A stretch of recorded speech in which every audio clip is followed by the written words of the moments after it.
Então, já estamos na hora e a Dani Isaac, trabalhadora da casa, vai fazer o preparo de hoje. Boa tarde a todos. O preparo é do livro Vida Feliz, psicografado por Divaldo Franco, pelo espírito de Joana de Ângeles. Exila das providências da tua vida a maldade. Rebate o pensamento doentio com o saudável. Corta a rede perniciosa das suspeitas injustificáveis com a tesoura da confiança no teu próximo. É tormentoso viver armado contra os outros, ver primeiro o lado negativo, detectar a imperfeição. Ninguém há na terra sem defeitos, como não existe uma só pessoa que não possua também virtude, por pior que esse indivíduo seja. Procura o lado bom de todos e te descobrirás bem, renovado e afável. Já perceberam que quando a gente fica focado no lado negativo das pessoas e das coisas, das situações, nós perdemos as oportunidades de ver o lado bom?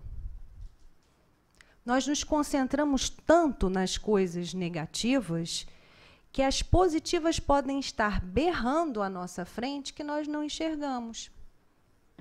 Se nós já sabemos que todos nós, aqui, encarnados nesse momento, temos dificuldades, por que ficar apontando essas dificuldades? Nós também as temos e não gostamos quando nos apontam, não é mesmo? Então, não é bem mais proveitoso a gente tentar conviver, tentar valorizar o lado bom das pessoas e das coisas? Essa energia que a gente vai estar desprendendo não é bem mais agradável? Não vai nos fazer também nos modificarmos em relação àquilo que nós sentimos? Nós não vamos nos tornar essas pessoas mais agradáveis, com uma conversa mais útil, uma postura mais otimista frente à vida e às dificuldades dela? Então, isso só depende de nós. A mudança do nosso comportamento só cabe a nós, está nas nossas mãos. Graças a Deus, nós somos abençoados com essas oportunidades de transformação, onde só o nosso esforço, a nossa perseverança é que vão promovê-las. Muita paz a todos.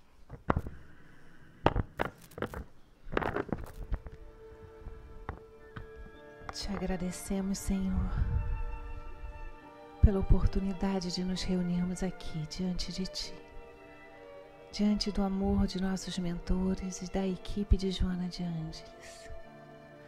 A ela pedimos com carinho que envolva o Éder Andrade, que preparou sua palestra para dividir com a gente seu conhecimento, e assim a gente também poder nos iluminar, abrindo nossa consciência, refletindo sobre as nossas emoções e nossas ações. Obrigado, Senhor. Abençoa-nos esta tarde. Graças a Deus.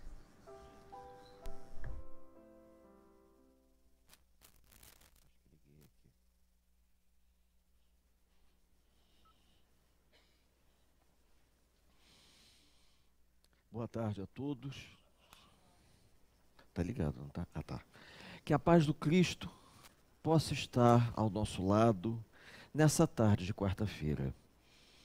O tema que a casa nos solicita para conversarmos é do livro Céu e Inferno, para tratarmos da expressão bíblica antiga do sentido da carne é fraca. Antigamente, ainda hoje, talvez, muitas pessoas atribuem a seus defeitos morais a matéria que ocupam, como se o corpo material ele fosse o responsável direto pelas nossas fraquezas, pelos nossos arrastamentos, como se residisse no corpo físico a nossa dificuldade de ordem moral. E essa dificuldade ela, em alguns momentos, sufocaria o espírito que ocupa esse corpo. E, na verdade, nós sabemos hoje, pelo estudo, que não é bem isso. Antigamente, ou ainda hoje, como falei, era comum as pessoas chegarem e cometerem certos deslizes, principalmente ligados aos prazeres do mundo, e no momento que eram questionados sobre suas atitudes, respondiam: a carne é fraca. Eu não consigo conter os apelos, os arrastamentos da matéria. E, na verdade, nós sabemos perfeitamente que o corpo, sem a presença espiritual, esse corpo, ele não funciona. Ele não expressa sentimentos. Os sentimentos residem no espírito, que somos nós. Porém, a fantasia da reencarnação nas nossas mentes, a ilusão transitória do mundo material, nos leva a acreditar que as dificuldades que somos portadores estão relacionadas diretamente ao corpo material que nós apresentamos. Se fosse assim, Anthony Hawking, um físico conhecido, Stephen Hawking, melhor, né? Um físico conhecido que desenvolveu a teoria do Big Bang, ele não produziria nada pela sua deformação física. Alguns devem ter visto a história dele porque passou no cinema. Se o fato de nós sermos portadores de um corpo deficiente nos impedisse de realizar muitas coisas, indivíduos como Aurino Costa, Amazonas Hércules e tantos outros não teriam feito metade do que fizeram. Então, na verdade, o espírito, antes de reencarnar, ele já era portador das deficiências, ou melhor até, nós, antes de reencarnarmos, nós já éramos portadores das falhas morais que hoje estamos vivenciando aqui na matéria.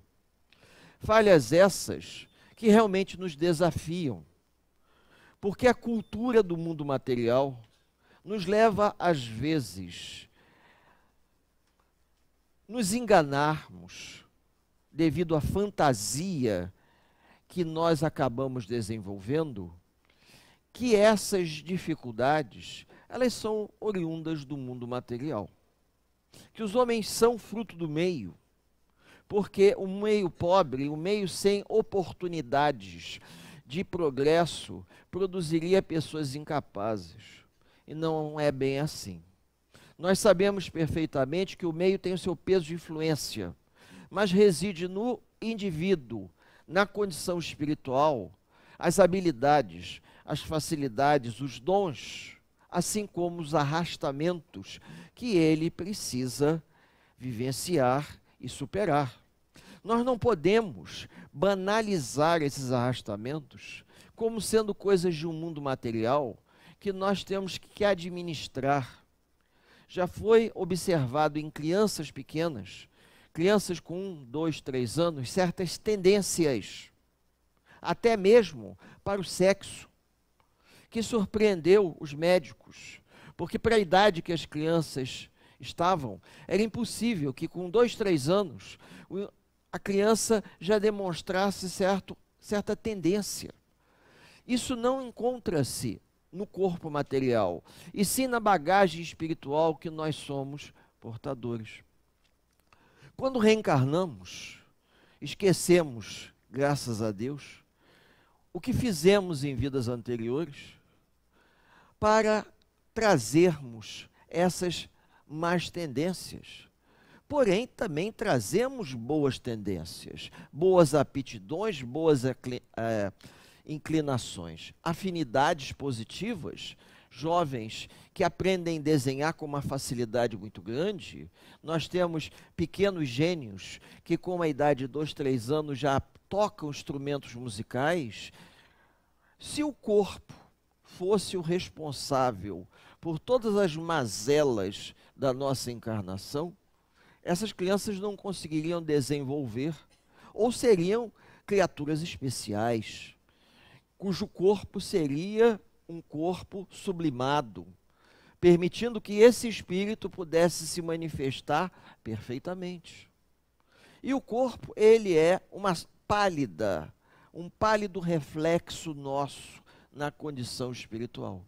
Transferimos para a matéria todas as nossas tendências. E com o passar do tempo, como disse a companheira ali, o autoconhecimento de nós mesmos seria a grande ferramenta, a grande alavanca para melhor nos conhecermos. E essa alavancada faria com que nós nos dessemos conta que as nossas dificuldades, elas podem ter sido até reforçadas pela educação que nós tivemos, pela dificuldade do nosso pai, da nossa mãe no nosso processo de criação, formação, mas o cerne da questão encontra-se em nós, no nosso espírito, em nós mesmos. Eu falei nosso espírito, nós temos uma tendência muito grande a nos colocarmos sempre numa segunda ou uma terceira pessoa. Nós somos espíritos imortais. Nós possuímos um corpo físico, o qual ocupamos. Então, o raciocínio ele deve funcionar dessa forma. Somos espíritos imortais que estamos na condição de encarnados, ocupando um corpo orgânico. E nesse corpo orgânico nós vamos projetar, vamos despejar, se podemos dizer assim, todas as nossas dificuldades, nossas fraquezas e boas aptidões.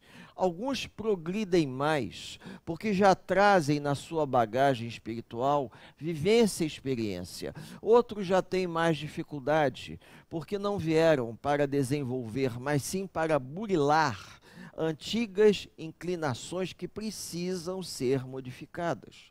Às vezes demora muito até que o indivíduo aceite a ideia de que ele é portador da dificuldade que ele acha que está fora dele. A dificuldade que possa estar no seu corpo, na sua educação, na sua criação.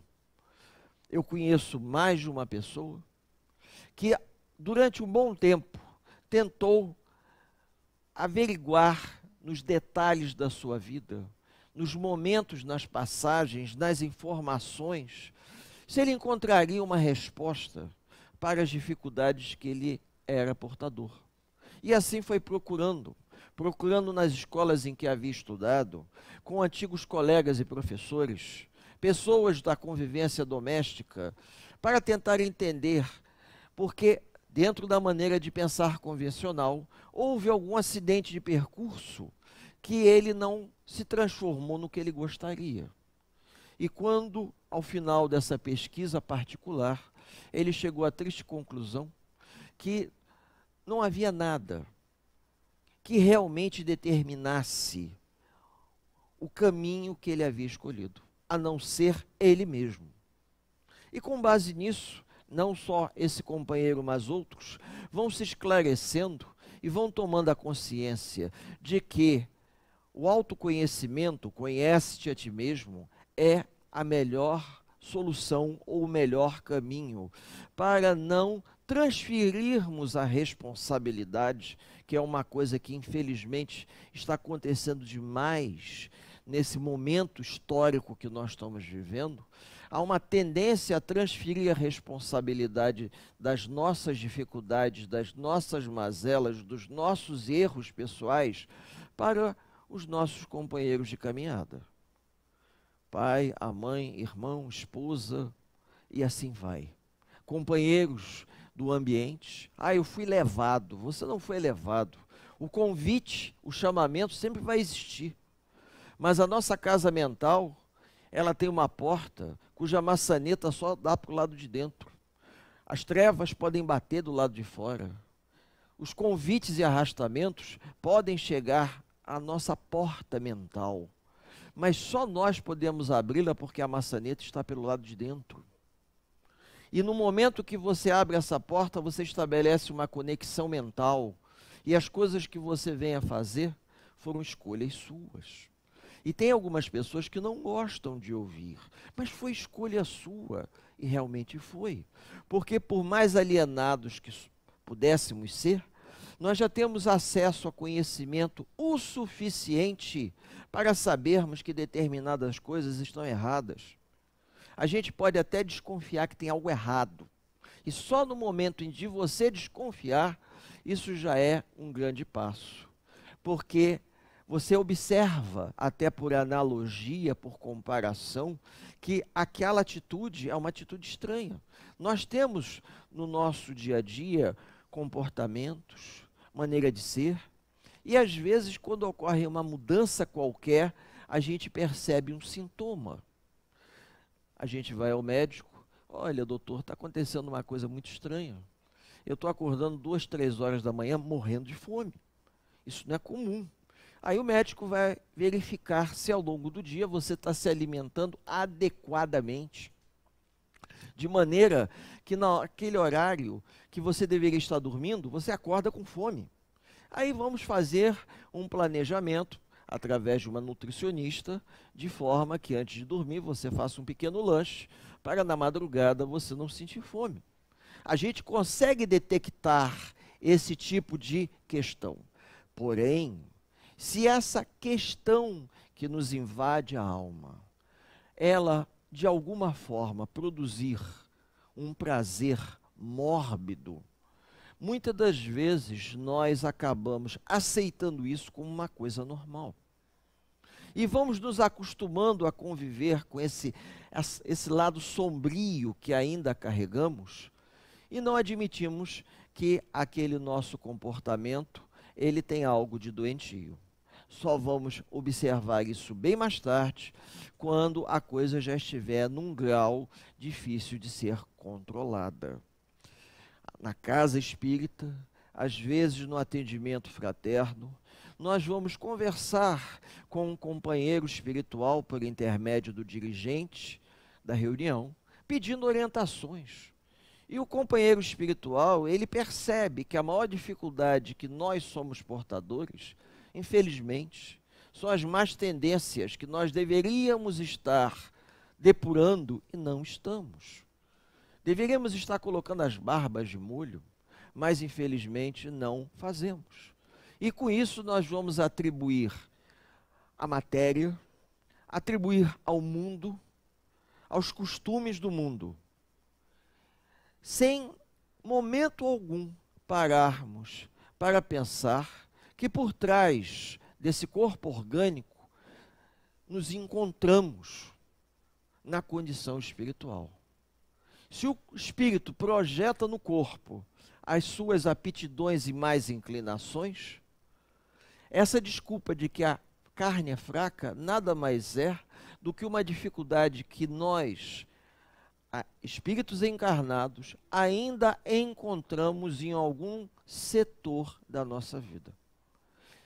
No caso, seria o setor do sexo, talvez, mas nós também temos outros sentidos, como, por exemplo, a gula. Às vezes o indivíduo é arrastado emocionalmente para comer ou para beber, porque falamos muito nas drogas ilícitas, mas esquecemos que existem drogas lícitas, que a sociedade assina embaixo e os meios de comunicação divulgam diariamente como a bebida. E por trás desse costume, nós infelizmente encontramos alcoólatras, que são arrastados por desencarnados, porque é um costume lícito. E, na verdade, o arrastamento existe, porque o desencarnado ele se aproveita das dificuldades do companheiro encarnado. Por mais que o desencarnado tente, ele só vai conseguir se o próprio encarnado permitir que aquilo aconteça. E às vezes, nos momentos de desespero, nós culpamos o obsessor, como se ele fosse o único responsável pelo nosso sofrimento. O obsessor é aquele companheiro de outras encarnações que veio fazer o trabalho sujo, que é colocar a gente diante daquilo que nós deveríamos modificar em nossas vidas e nós não nos modificamos. Porque, infelizmente, ainda nós nos locupletamos com determinadas emoções que deveríamos estar burilando. E, com isso, cria-se um círculo vicioso, porque o indivíduo deseja se modificar, mas ele ainda sente prazer naquilo que ele faz e sabe que está errado. Uma vez nos contam os espíritos que um homem muito simples do interior buscou uma orientação do religioso da vila em que eles viviam e disse para ele o seguinte: por mais que eu me esforce, eu não consigo vencer os arrastamentos da carne. O que o senhor me orienta? E esse homem religioso, que tinha uma certa espiritualidade, porque nem todos têm, percebendo a dificuldade dele, disse o seguinte: a sua vida é no campo. Você sabe montar cavalo? Sei. Você sabe domar um cavalo? Sei. Quando o cavalo te derruba no chão, o que você faz? Eu pego ele e monto de novo. Da mesma forma que você faz isso com o cavalo, você deve fazer com as suas dificuldades. Você sabe que para domar o animal é necessário um esforço. Da mesma forma que as recaídas que você tem naquilo que você diz que a carne é fraca, vai depender de você em conseguir domar as suas más tendências e más inclinações. Ninguém vai culpar você por você ter cedido ao arrastamento. Mas um dia vão lhe perguntar por que você não tentou de novo. Por que você não se levantou depois de uma queda e tentou mais uma vez se superar? Quem já teve chance de participar de uma reunião, como eu tive alguns anos atrás, nos Alcoólatras Anônimos, é interessante que eles se reúnem todos e dizem: por mais 24 horas, por mais um dia, estou sóbrio. Aonde o indivíduo reconhece que existe uma doença que o arrasta.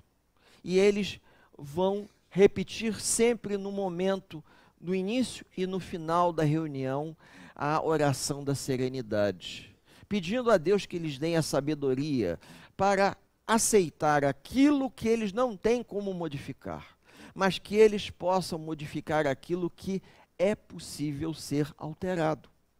A sabedoria vai depender muito do desejo sincero de nós querermos nos modificarmos. Até que ponto, de fato, nós estamos desejando nos modificar? Até que ponto nós queremos encarar a verdade? E, infelizmente, a companheira falou uma coisa ali, que eu vou aproveitar a deixa, sermos humildes o suficiente para aceitar que outra pessoa nos aponte o próprio erro. Às vezes é difícil. Nós precisamos, paralelamente a isso, fazer algum trabalho preventivo. Porque não basta saber, é necessário vivenciar, colocar em prática. É fácil? Não, não é fácil. Se fosse fácil, nós não estaríamos aqui falando desse assunto. A grande dificuldade é você ter a consciência das suas más inclinações, e também não vou me tornar um escravo ou um algoz. Mais uma vez vou me tornar um algoz de mim mesmo? Não.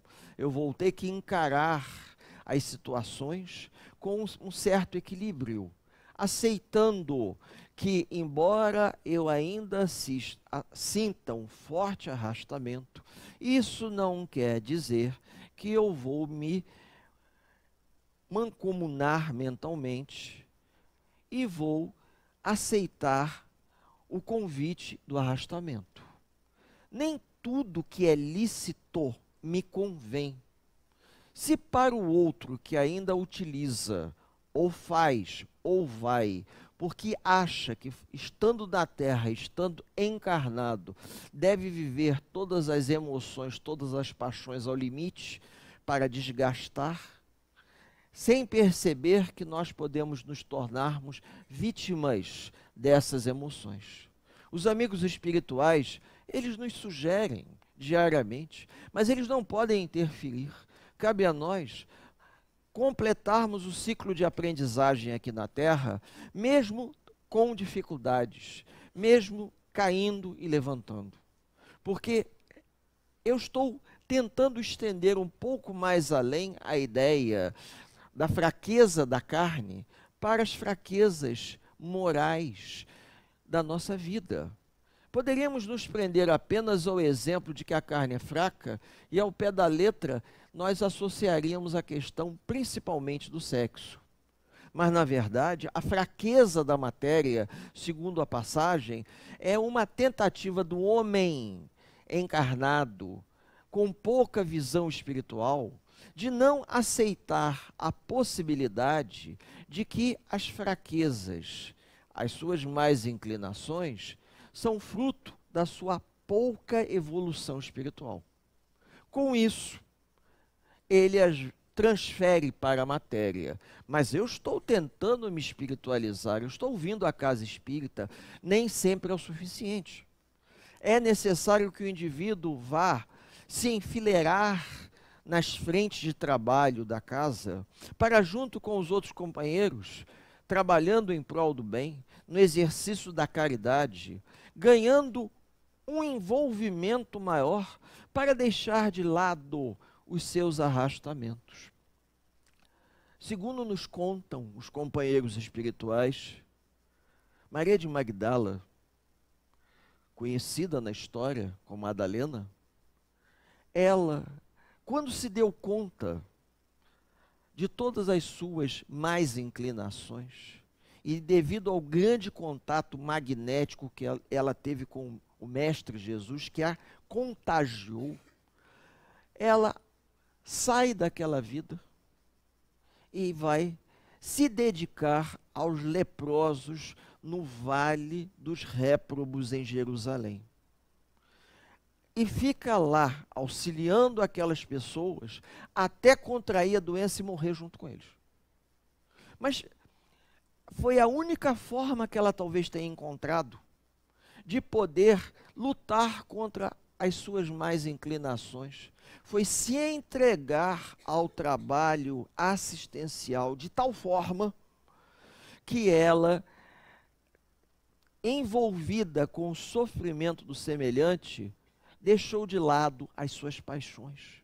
Não que ela não deixasse de sentir, sentia como nós sentimos, principalmente quando o médico nos convida a fazer uma dieta, porque estamos com sobrepeso, não é verdade? E a gente se sente apaixonado quando não pode desfrutar do prazer do paladar de comer determinadas coisas. Mal comparando, são essas paixões que nós temos que fazer a dieta. São essas paixões que nós devemos renunciar. E a renúncia das paixões terrenas não é algo muito fácil, não. Porque implica uma certa humildade da nossa parte. Humildade onde nós devemos reconhecer: eu ainda me sinto inclinado. Se me chamar, eu vou. Motivo pelo qual eu vou dar um passo atrás e não vou me expor a uma situação.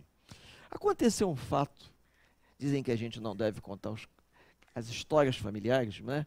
Mas às vezes acontecem umas coisas engraçadíssimas que a gente percebe a presença dos amigos espirituais. Meu filho já está com 35 anos e na época da adolescência, uma vez chamaram ele para uma festa e ele estava animado para a festa. Aí eu saí, quando eu voltei estava em casa. Eu falei: ué, o que aconteceu? Você não ia para a festa? Ah, não, pai, eu, sei lá, resolvi ficar em casa, pensei melhor. Por quê? Seus amigos não chamaram? Chamaram, mas acontece que o pessoal vai beber. É final de semana. E quando a gente reúne para beber, bebe muito. E toda vez que eu vou beber com eles, eu bebo mais do que deveria. Então, eu cheguei à conclusão que eu não vou ficar em casa.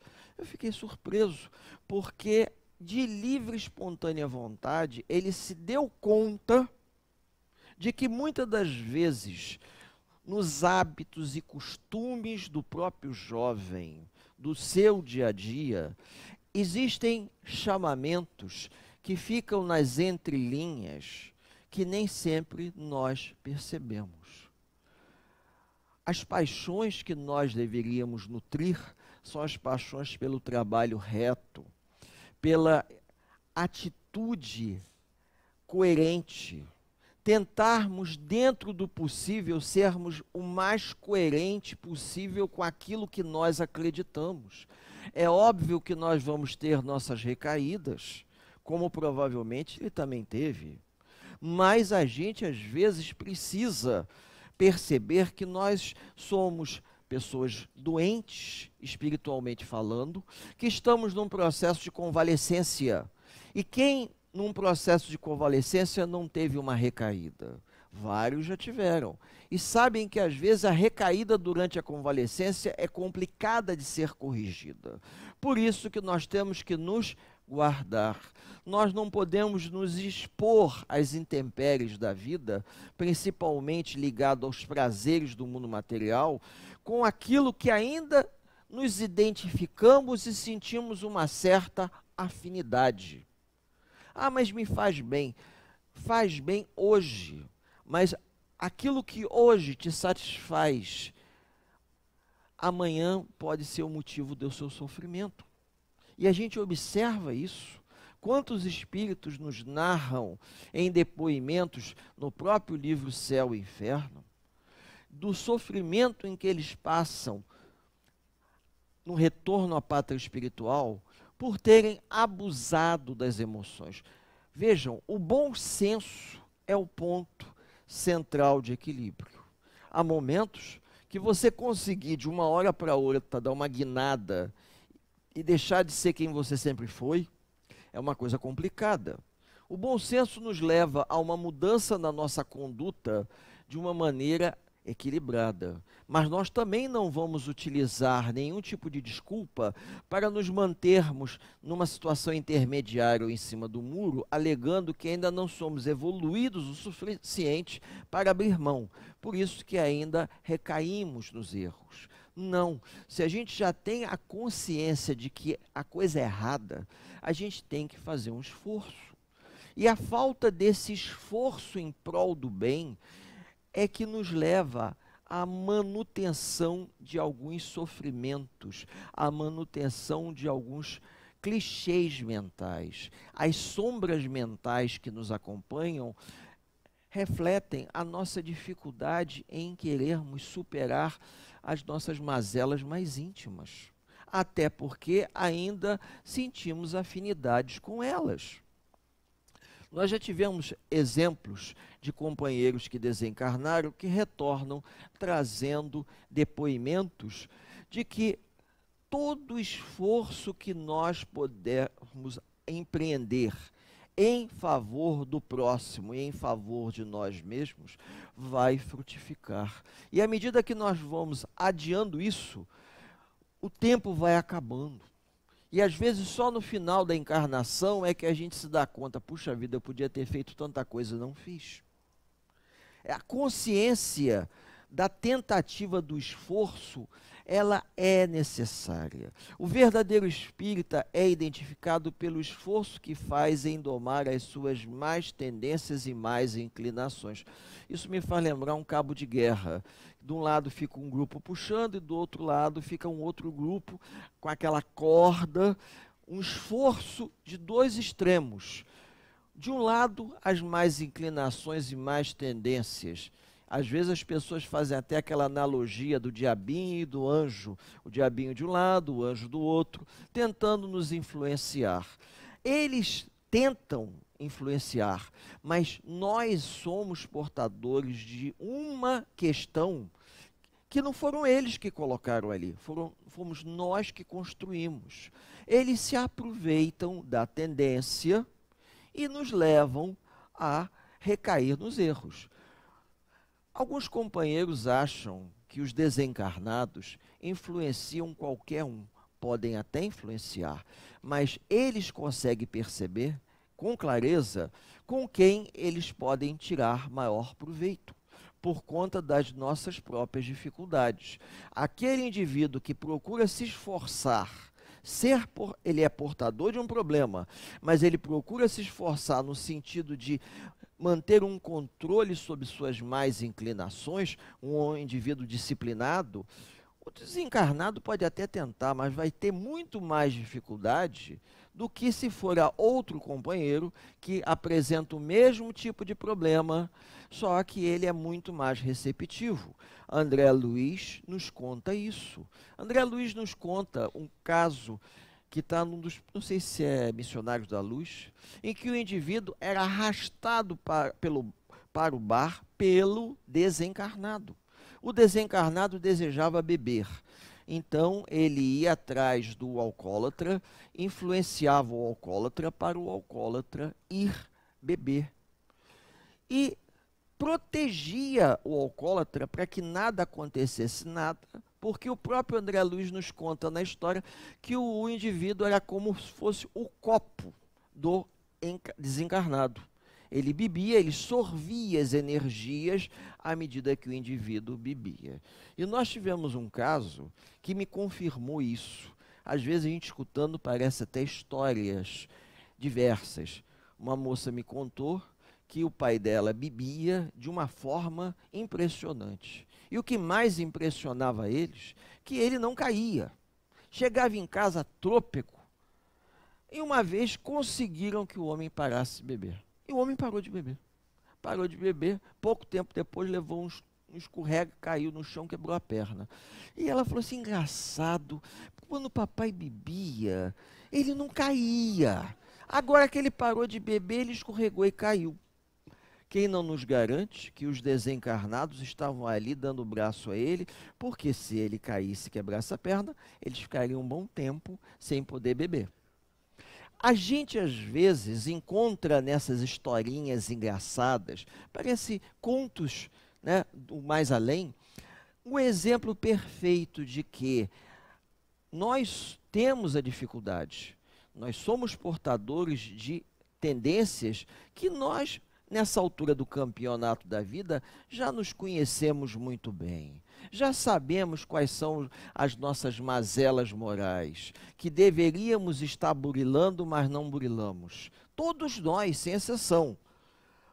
Agora, esse processo de modificação vai depender muito de cada um de nós. A gente pode vir na casa espírita, podemos estudar, fazer cursos, nos dispormos.